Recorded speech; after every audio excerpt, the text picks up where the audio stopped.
Welcome back. Now, the phone booth. To the unsuspecting viewer, it's just a dingy relic of the past. But to many, it was the only line of communication with their significant other. Imagine agreeing with Bay that you would meet in front of Kenya Cinema at 5 p.m.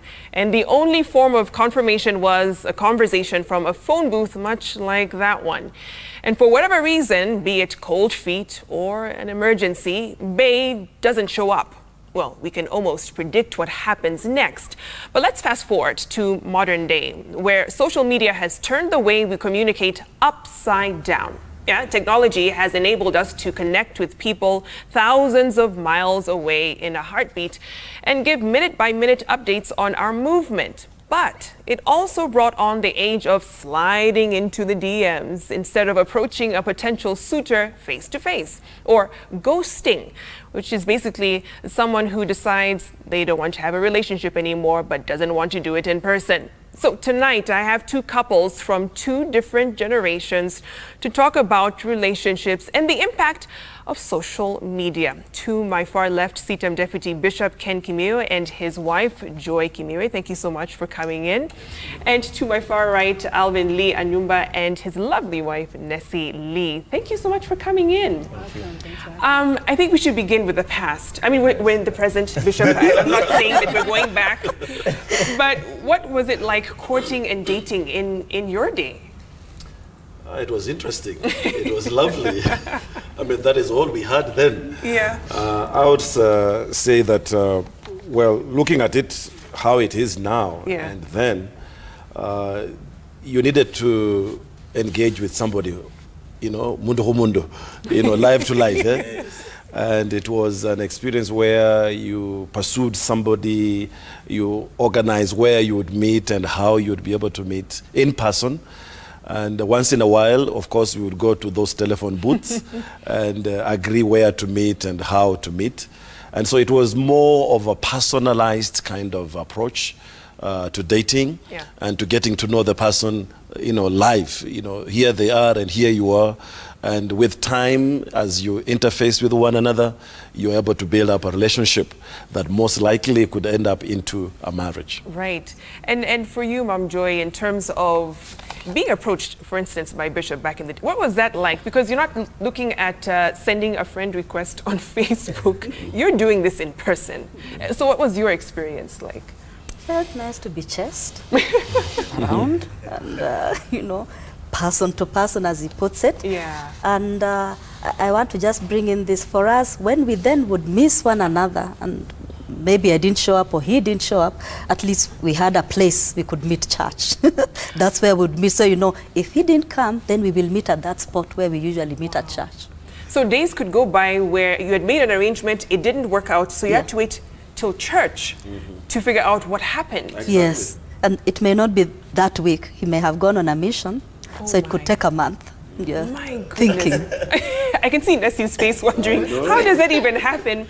You know, okay, you guys now have smartphones, social media. You actually met, not on social media, but you approached him, yes, in the DMs. Yes. And that really kind of brings in a new dynamic in that social media evens that playing field where women feel, I can approach the guy as well. What was that like? It was much easier than waiting for Sunday. Yeah, because you see what he's posting, so you know what he's up to. You can comment and be like, let's meet up. If he can't find you for whatever reason, let's say the phone dies or anything, he can email you, he can reach out on Facebook, he can text you with someone else's phone. So it's so much easier. I can't imagine what you guys went through. So basically you're saying there's no excuse as to why you're not where you said you would be. Yes. In this day and age, you can't do that. No. Alvin, you see a DM from Nessie. What's going through your mind? Very excited, of course. Very excited because she's a lady that I saw on and off in campus, but never bothered to actually approach her because she used to have this aura about her of you can't touch me, or something of a sort. She still has it. Yes, she still has it, yes. But then, and whenever she used to like my posts, my heart could jump a bit. Yeah. But then when she hit me up in the DM, I just told God, I can feel something's coming up here. So God, if this is a setup, let me know as soon as possible. And what I had with God was, if she texts again, then I'm going to surrender and just fall in very fast. And that's what happened. That's amazing. With a platform like Instagram, you still prayed and asked for guidance, you know. And I'm sure the first thing you did once you saw the DM, you went to her profile and you saw all the pictures just to see what is she. You already knew the profile. Oh my goodness. I mean, from your end, Bishop and Mom Joy, because you really are basing your interaction with this person and hoping that whatever they're telling you is the truth. Yep. Exactly. You have no profile to go to. No. No background, no Google. How were you so sure that whatever they're telling you is the Bible truth, for lack of a better term? Well, in our age and time, apart from those other sources of getting information, you had friends. You had people that you would hang out with. Like for our case, you know, we got to know each other in church. And so we interacted in fellowship, in Bible study. And I could see where she goes and what she does and what her interests are. So in a way, I got to know the person through that kind of interaction. You know, those forums where people meet for fellowship or for Bible study. And then, of course, as we are saying, we are friends. And those days, basically what you would do is, if you're interested in a certain girl, you go and talk to one of your aunties and find out, do you know something about this girl? What is her family background? What is her schooling? What is her social makeup? And that way, then, it would avoid a scenario where you're going into a blind date with somebody that you do not know anything about. And before then, it used to be even different. Because our own parents, what they would do is they would go out and fish somebody for you. And you see, the fishing out was knowing this family, and it has this kind of a profile, you know, there are this kind of people.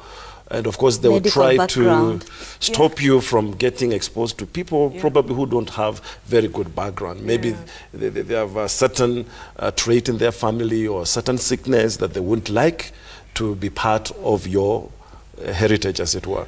So there were positives and there were also negatives. But all in all, what I would say is that within the social outlook of our lives in terms of Bible study and fellowship, we got to know a little bit more about each other. And then from close friends and people that knew us and that were having our interest at heart, we were able to get some one or two things about each other. And Mom Joy, with that kind of foundation, what impact has it had on your marriage? How long have you been married, by the way? This 27 years coming 27 now. years. And fun fact, we were talking behind the scenes, Alvin happens to be the age that they had been married. So look at that, So what kind of impact did it have, having that kind of foundation and background? You were almost sure, especially because, as you put it, you can't really question, you can't say no, but you said this on Instagram. And you know, what you got is what you believed. There was much more trust then, and rarely, well, at least for us, there was not much of lying here and there, because we are seeing each other. He knows whether I'm interested in going to people's homes when they're in trouble, or whether I just like partying, or, you know, he can see. He can see for himself where I'm involved, what I'm doing. So the impact is that there was, for us, let me not blanket it, more trust, because you believe I'm a Christian, and I've told you this, you see this, that's what you believe. We really relied on God as well. You know, when we come to, you know, dating now, social media and how it's used, people also put up a facade. It's so easy to put up a life that's not you, pictures that flatter you a bit more, and you know, people are blamed or rather accused of false advertising. Because when you see them in person, you're like, this is not what I bargained for. But I mean, for you, Nessie, he's a fitness trainer, you know, and of course, you know, this guy's buff, he looks good. Was there anything beyond that that you felt, what more is he about, and how did you investigate that further? Well, in social media, there's this thing you call FBI, where you call your group of friends and you go through the pictures and you can see from the background, like his house, how it looks. If he posts pictures in different cars, you're like, this guy doesn't have a car. So you pull an FBI on him. But then there's what they're saying is so true, because you have to have that personal Contact. Yeah. yes, and Trust. get to like feel this guy. He asked me out when I was in Juba at the time. So he asked me, and I said, "You have to ask me in person. I have to feel what You you're actually, saying." yes, required that. Yes, don't text me. Will you be my girlfriend? No. And I there's need more to that you feel can that. see when it's that personal interaction Yes, as that's well. true, Yeah. And you guys really like live your marriage and love on social media. Yes. What is that like?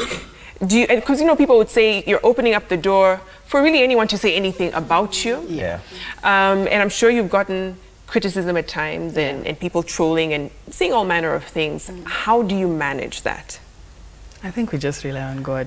It's our truth. Yeah. As in, you take it as it is. We are hardly affected by what people think, as long as it's, from my experience, when you've shared our truth, that is it. That's how we allow, we don't allow social media to have the power over our relationship and our marriage and our lives. So Yeah. we're not dragged into putting false life out there. We share what we have. It's real. Yeah, that's it. So you're using it more of a tool to help others, Yes. and not parading because people have also been accused of parading their relationships Yes. on social media and IG, and then next thing you know they're broken up, and you're wondering what happened. Yes. So you're living for the gram, as they Yes. say, Yes. as opposed to really putting in foundational. So what would you say for those watching? They know you from Instagram, they know you from YouTube, but what would you tell them you've put in place to really build a strong foundation for your marriage and your union?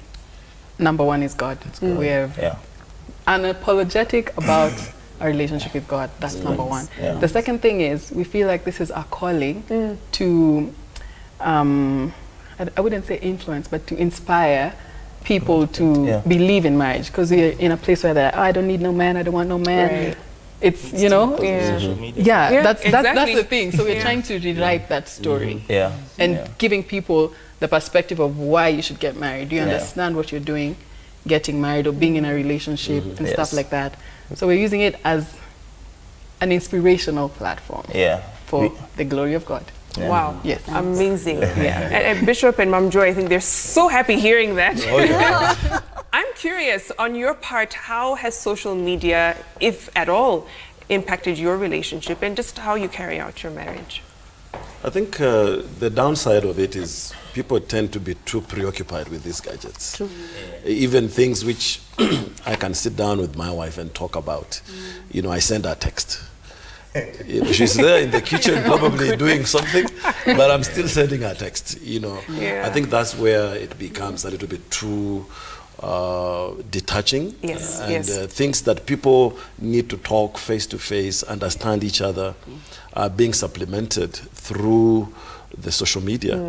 And I keep on saying there are times that we become so impersonal that even when we need to be available for somebody physically, we are sending them a text and telling them, you know what, I'm praying with you. They don't need that. They need somebody to stand there with them. They need somebody, a shoulder to cry on, as it were. Somebody who can let them know, I'm here for you. I understand what you're going through. And so for me, when we substitute that kind of communication through the social media, then we have missed out on the essence of what relationship is all about. Right. Because God created us in such a way that we express ourselves to one another. No wonder the scriptures say, when he looked at the man, he said, it is not good for the man to be alone, which presupposes companionship.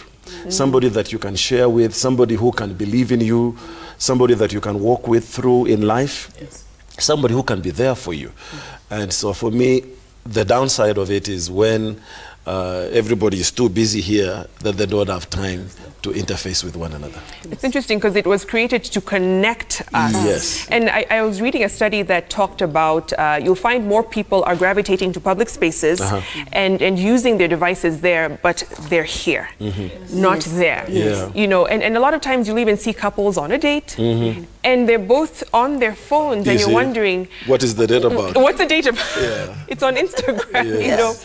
How would you advise younger couples, and even those who are a bit older, maybe baby boomers and Generation X, who are now so addicted to their devices that they're not having those meaningful interactions that Bishop was talking about, Joy?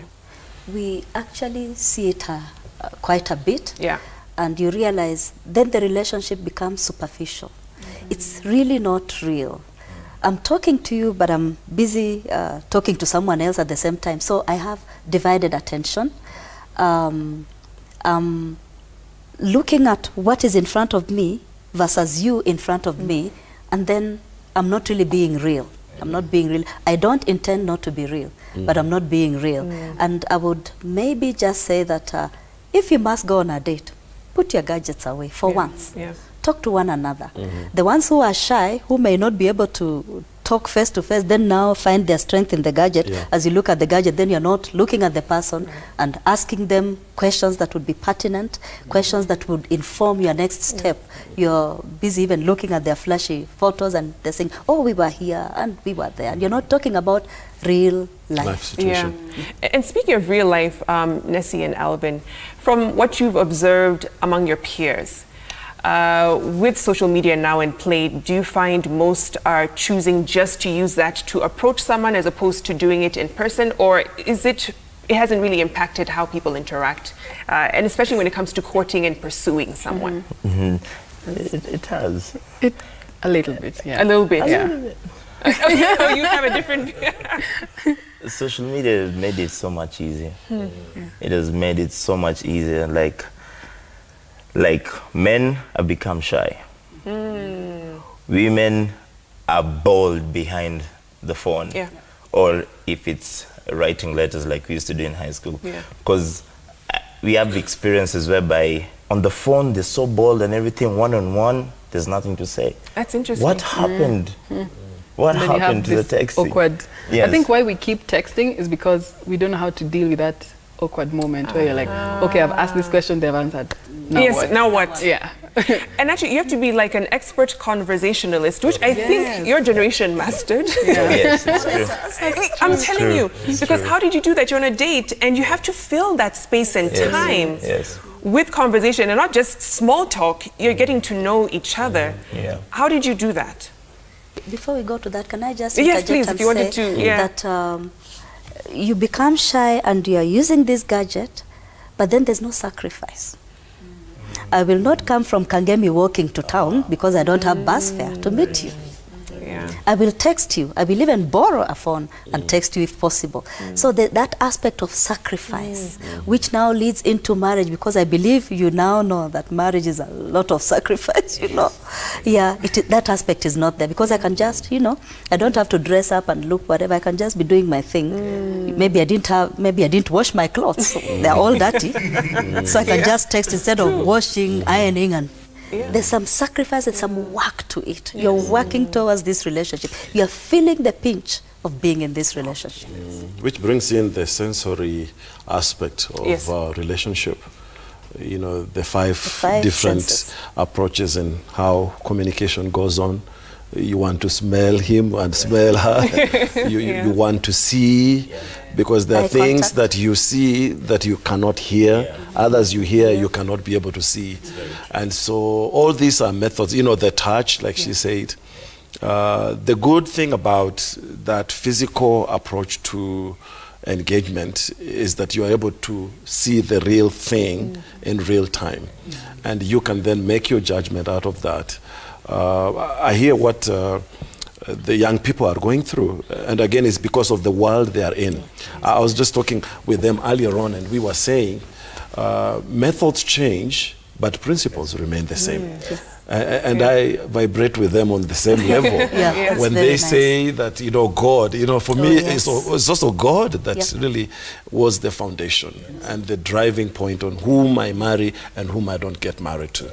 And so if those principles are still laid down and we are able to be truthful to one another, then whichever way we are communicating, it doesn't matter really. Yeah, because it's just that the methods have changed, but the principles that bring us together remain the same. No, very true, and that's through generations. Sure. For you, Alvin and Nessie, what advice would you give to your generation? You know, they're dating, they're courting, trying to figure each other out, and just kind of going through the challenges that you mentioned. How do they go about it the right way, and even using social media, which is not a bad thing, it's not a bad platform, but how do they use it positively? You want to start? Okay. Cool. I would say number one is God is a foundation. God is only created relationship. So why seek relationship advice from people who did not create relationship? That's number one. And number two, we always need the input of our parents. Our parents lived when things were more real than now. And in our relationship, I actually remember when he told my mom that I found the one and what's her name, blah, blah. Then she does the research from the village. Oh, wow. Yep. Yeah, from the village. And the same thing her mom also did. You know, the women are the FBIs in the family. Yes. So you also need our parents' input in it to guide us as the children. We always think that you know everything, but no, we don't. Because it's not just about marrying the person, you're also marrying the family. And etc. So the advice will be God is in it first, and then input of family. And then also what we always do with Nancy is we set up dates with couples who have been in marriage longer than us. So that we learn, you know, we can't learn anything on our own. So that's what we do. Don't know everything. Yeah, what I'd say is what I've said before. You need to understand your purpose of that relationship, of that marriage. If you don't understand it, you're abusing it. So the first thing is, for marriage specifically, you know, dating is a different story. You're dating for marriage. Right? So if you're in that space where you want to get into the marriage, you have to understand that marriage was created for a reason. And the three reasons that I feel are very strong is for companionship, for procreation, and for dominion. So if you can't marry your partner, the one who you'll, you know, take over with, I don't think you're with the right person. Because you don't want to have a relationship where you're keeping things, oh, this is just mine, this is just his. So if you, you need to understand your purpose, the purpose of why you're in a relationship, the purpose of why you're, don't just date because, okay, it's big goals, relationship goals, you know, let's do this.